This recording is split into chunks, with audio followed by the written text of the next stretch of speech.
وظائف کے لیے وظائف الصالحین آفیشیل کو سبسکرائب کریں۔ وظائف الصالحین آفیشیل۔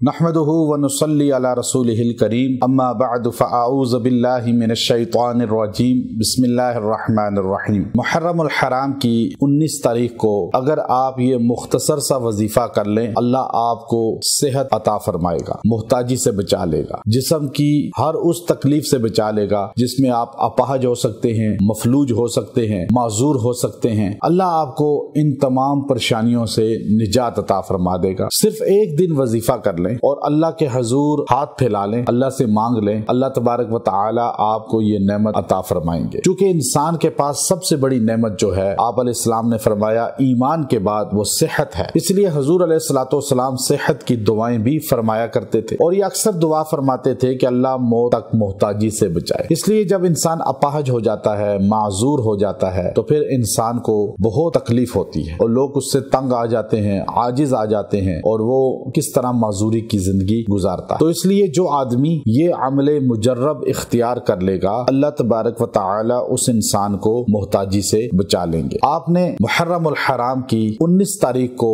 رات یا دن کسی لمحے یہ وظیفہ کرنا ہے۔ التحیات کی شکل میں یکسوئی سے بیٹھ جائیں اور قرآن حکیم کی سورہ روم کے چوتھے رکوع میں ہے، یہ سورہ روم چوتھا رکوع، فطرت اللہ التي فطر الناس علیہا لا تبدیل لخلق اللہ ذلک الدین القیم ولکن اکثر الناس لا یعلمون۔ یہ آپ نے آیت کریمہ 33 بار پڑھنی ہے، اور 33 بار پڑھ کے پانی پہ دم کر کے پی لیں، اور تھوڑا سا پانی بالٹی میں ڈال کے اس سے غسل بھی کر لیں، کچھ دن پانی پیتے بھی رہیں۔ اللہ آپ کو موت تک ایسی محتاجی سے بچائے گا جو آپ کو اپاہج کر دینے والی، فالج میں مبتلا کر دینے والی ہے، معذور کر دینے والی ہے۔ یہ آیت کریمہ بڑی جامع آیت ہے۔ اللہ نے جس فطرت پہ انسان کو پیدا کیا تو اللہ نے فرمایا اس میں تبدیلی نہ کرو۔ اب انسان اپنے جسم میں اللہ کی تخلیق میں تبدیلی کرتا ہے، شکل ایسی بنا لیتا ہے، بال ایسے کٹوا لیتا ہے، داڑھی ایسے کاٹ لیتا ہے، تو اس لیے اللہ نے فرمایا لا تبدیل لخلق اللہ ذالک الدین القیم۔ یہی اصل دین ہے مضبوط، کہ اللہ کی تخلیق میں کمی مت کرو۔ اللہ ہمیں عمل کی توفیق دے۔ وآخر دعوانا ان الحمد للہ رب العالمین۔